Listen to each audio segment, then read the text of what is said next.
Dr. Robert Gelman Bone was selected as the 9th president of Illinois State Normal University in the spring of 1956. There was something infectious about the friendliness of the Bone family, and townspeople, faculty, and students alike took to the Bones right away. President Bone found ISNU to be a university on the move. What he probably didn't realize was just how much growth and change he would be expected to manage.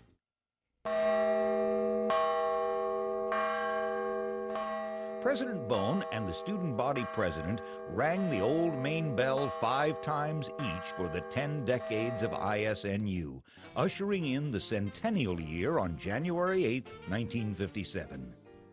Each month would bring significant convocations, institutes, exhibits, building dedications, class reunions, a pageant drama, a motion picture of campus life, and the official inauguration of President Bone. The Pantograph, which had written about ISNU since its first consideration in 1856, hailed the 100th anniversary in a special edition. The Secretary of State issued license plates for the year 1957 in the school's colors of red and white. Thousands would visit campus, tribute would be paid to a distinguished past, and plans projected for a great future.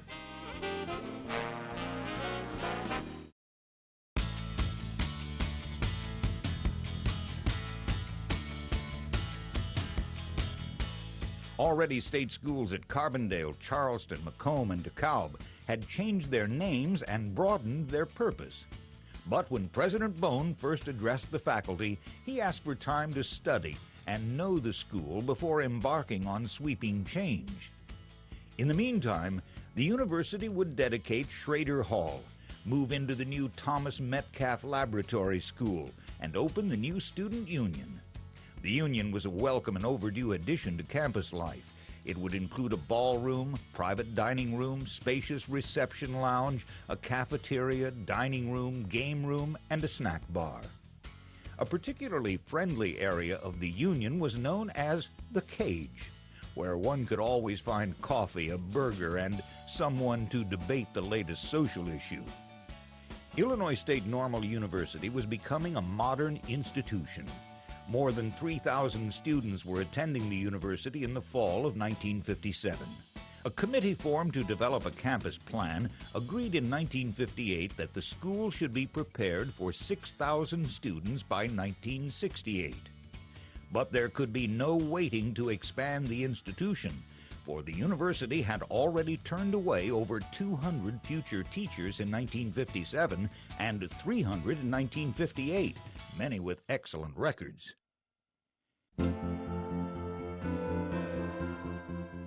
In 1958, construction started on the university's first tall dorms. These new dorms would be named in honor of 4 distinguished women teachers: Alma Hamilton, Jenny Whitten, Edith Atkin, and June Colby.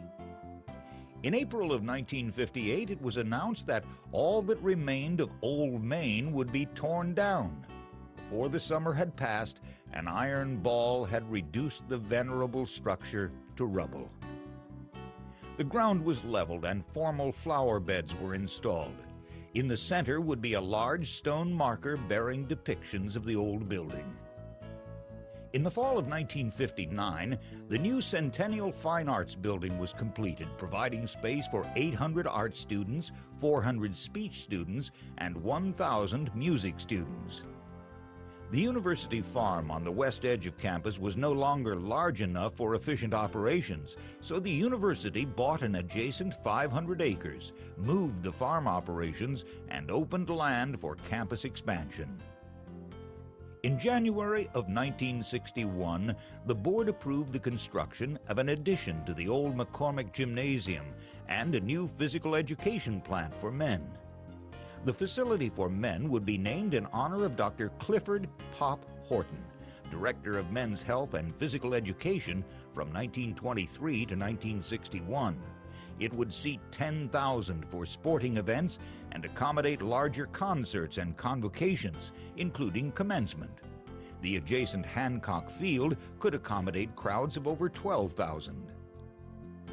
In July of 1961, Governor Kerner authorized $15 million for the construction of buildings, and contracts were soon let for new farm buildings, 2 new classroom buildings, a high school, a greenhouse, and an annex to Milner Library. In July of 1962, word came of a $180,000 grant from the National Science Foundation to be used in connection with the $1.8 million annex to Felmley Hall of Science. Also in 1962, a one-room schoolhouse was donated and moved to the west edge of the campus. The old Rose Hall School had once served as a place for student teaching. The school was rededicated as the Eystone School in honor of Laura Eystone, loyal alumna and retired Metcalf teacher. Soon after came the completion of Turner Hall, providing state-of-the-art space for technology education, home economics, and business. Also completed during this time of Western expansion were the Tri-Towers, 3 residence halls named for Daniel Wilkins, principal of the Female Institute of Bloomington, Simeon Wright, who lobbied for the creation of ISNU in 1856, and Martha Haney, teacher of modern languages for 20 years and first woman to hold a professorship at the university.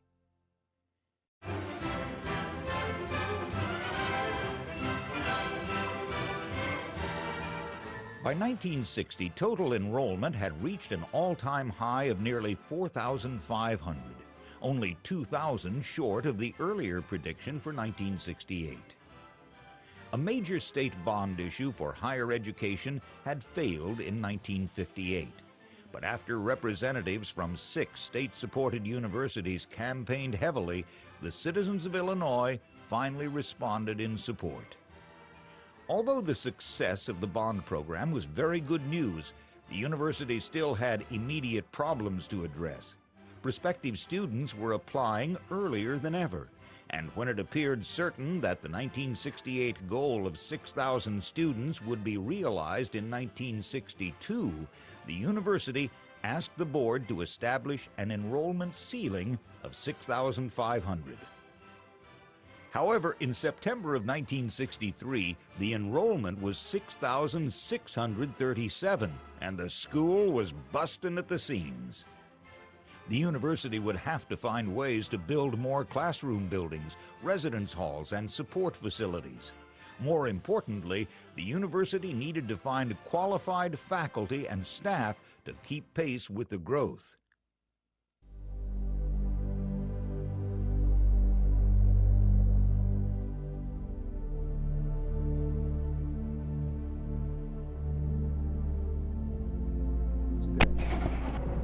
From Dallas, Texas, the flash, apparently official, President Kennedy died at 1 p.m. Central Standard Time, 2 o'clock Eastern Standard Time, some 38 minutes ago. The university had to give pause during this time to join the nation in mourning the death of President John F. Kennedy, just as it had done nearly 100 years earlier for President Lincoln. A special edition of the Vidette was published on Sunday morning, November 24th. A quiet flag ceremony was held that afternoon, and classes were canceled for the following Monday. A special convocation was held that evening. The campus had barely recovered from the shock when it was time to go home for the holidays. When the students returned, the university's name had been officially changed, and a new era in the school's history was about to begin.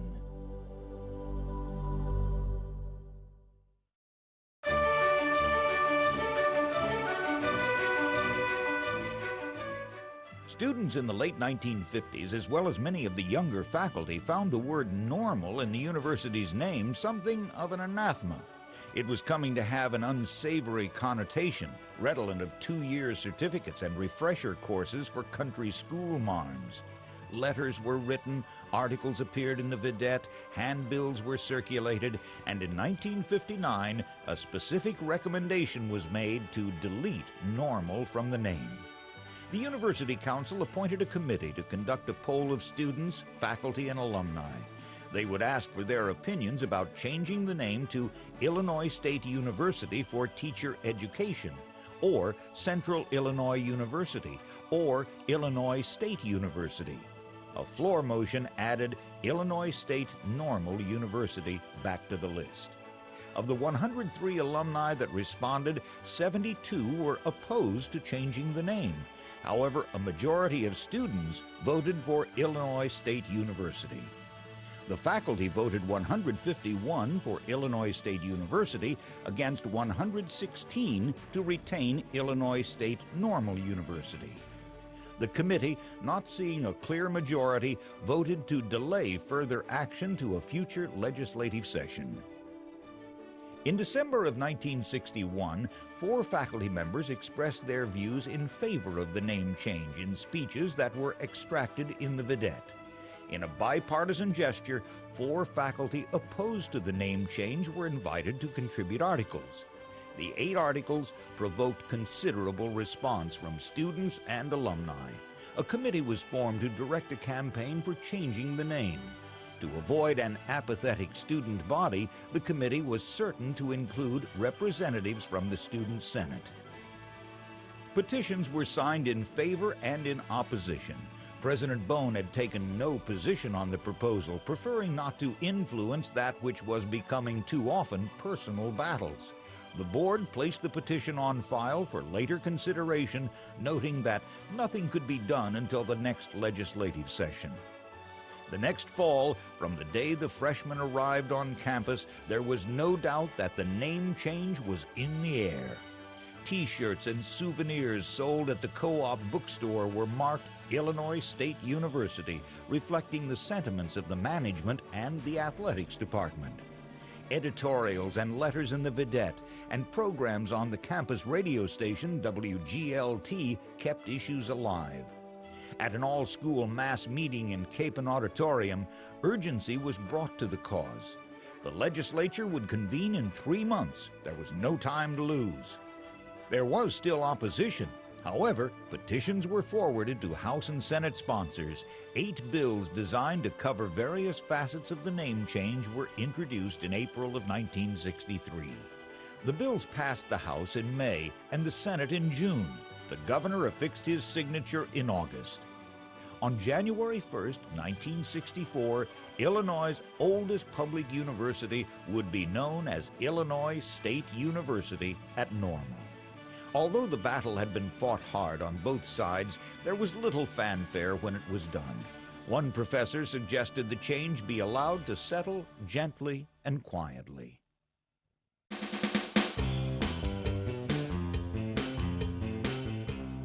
By 1964, much of the drudgery had been taken out of objective tests and recording of grades by the use of machines, punch cards, and ID numbers. Grades reached students by mail before semester break had scarcely begun. Large survey classes were becoming common, with as many as 200 to 300 students in a section, and perhaps 10 sections for each course. Boarding and rooming houses were becoming passé. From 1,000 students housed in 5 dormitories in 1956, the number living in 13 halls had risen to over 5,000 in 1966. The increase in buildings and enrollment also brought about a need for more security and police protection. The security force established in 1961 gained full police status from the legislature 2 years later, and by 1967 included a force of 17 trained police officers. In 1964, the campus was constructing a new physical plant building that would be named for Carter Harris, beloved janitor who served the university for 48 years. That year, the board also let contracts for an addition to the Centennial Building and the Schrader Hall Annex, and saw the completion of the new wing of Milner Library. The university bought the old Central School, the old Methodist Church, and 2 nearby dwellings, marking the first move east of the original campus. In September of 1964, it was announced the university would convert to gas for heat. The old standpipe, so long a landmark, would be lowered. A new university high school opened in the fall of 1965 with its movable walls, carpeted floors, and television reception and transmission in most classrooms. The auditorium was named in honor of Miss Ruth Stroud, a highly respected English teacher for 35 years. A new honors program established a quest for excellence among students. Carefully selected professors and students were brought together in special honors sections. Those honor students who distinguished themselves were designated Robert G. Bone Scholars. International exchanges grew throughout the 1960s, including President Bone's 5 weeks in Egypt. At the homecoming the following year, students surprised Dr. Bone by arranging to have 2 camels for him to ride in the parade. Without hesitation, he donned the costume of a Bedouin chief and mounted the lumbering beast.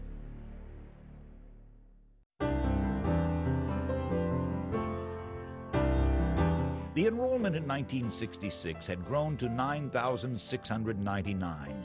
Fortunately, 2 new residence halls were completed to help with the increased demand for housing. One of the 17-story buildings was named for Orson Manchester, longtime faculty and dean of the university. The other building was named in honor of Edwin Hewitt, 3rd president of the university. The edges of campus began to look as if they were under attack. Old houses that had been home to thousands of students through the years were torn down to make room for Stevenson Hall and Watterson Towers. The bids for Stevenson Hall came in lower than expected, so the extra funds were used to start an addition to Hovey Hall. Perhaps one of the greatest changes in the history of the university occurred when the institution committed to a multi-purpose mission. There had long been a resentment in the community that students could not register without certifying an intention to teach. By 1966, the Office of Conference Planning was managing over 125 events per year, involving over 200,000 people and generating nearly $35,000 in revenue. New and modern equipment was brought into the classrooms, including audiovisual devices, projection machines, closed-circuit television, data processing, and computers. There were over 100 registered student organizations by 1966, and weekends were never dull, with groups sponsoring social events, dances, parties, and picnics. Richard Hewlett, Vice President of Student Services, said of the students at the time, "College students in 1966-67 are the most maligned generation of students in the history of higher education. The populace often describes them as dressed in filthy jeans, sweatshirts, and sneakers, walking a picket line in front of old people's homes, smoking marijuana, drinking, and taking LSD. The facts: college students are different. They are not the same as the flaming youth of the Jazz Age, the Depression youth of the 40s, or the apathetic generation of the 50s. The 60s are different. First, they are concerned. Second, they are testing everything. We have built this into them. They test their teachers, parents, old laws, shibboleths, morals, and the limits of responsibility."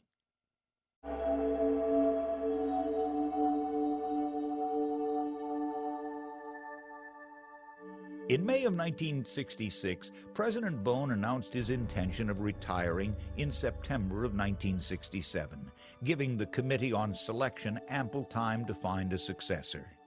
Soon after, as President Bone's 60th birthday approached, students decided to honor him with what they called Project 60, one of those carefully kept secrets in which the students took delight.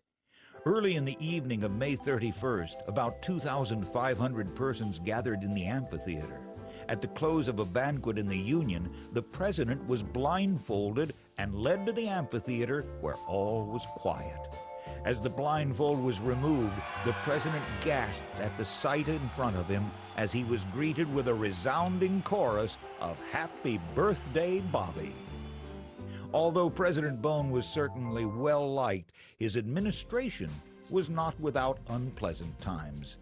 There were overcrowded classrooms, students turned away for lack of living space, earlier and earlier restrictions on freshman applications leading to phone calls and letters from irate parents. There was unrest on campuses across the country, mostly political, but the largest demonstrations at ISU at this time focused on closing the school so students could attend a basketball tournament in Evansville. The Redbirds had won the first game of the tournament in the third overtime against San Diego State, a nationally ranked team. As news of the victory reached campus, students began a large shouting petition that made its way to Hovey Hall. President Bone met the group and explained that classes could not be canceled as there were many tests scheduled. Perhaps if the Redbirds made it to the finals, classes could be suspended the day before Easter vacation and buses arranged for the trip. He then suggested cheers for the team, and suddenly the angry mob became a pep rally. In the spring of 1967, as President Bone's retirement neared, many organizations wanted to honor him and his wife. The students launched a drive, The Spirit of Bone, to raise funds for a Robert G. Bone Academic Chair, a work of art in his honor, and scholarships in his name. In less than a month, $25,000 was pledged. President Bone's last official duty was his final charges to the graduates at the 1967 commencement in Horton Fieldhouse. He would always be remembered as one of the university's most popular and respected presidents. The selection committee worked for months, screening and interviewing candidates to replace President Bone. They ultimately recommended Samuel E. Braden to become the 10th president of Illinois State University. His appointment was viewed by the university community as a fortunate and happy choice.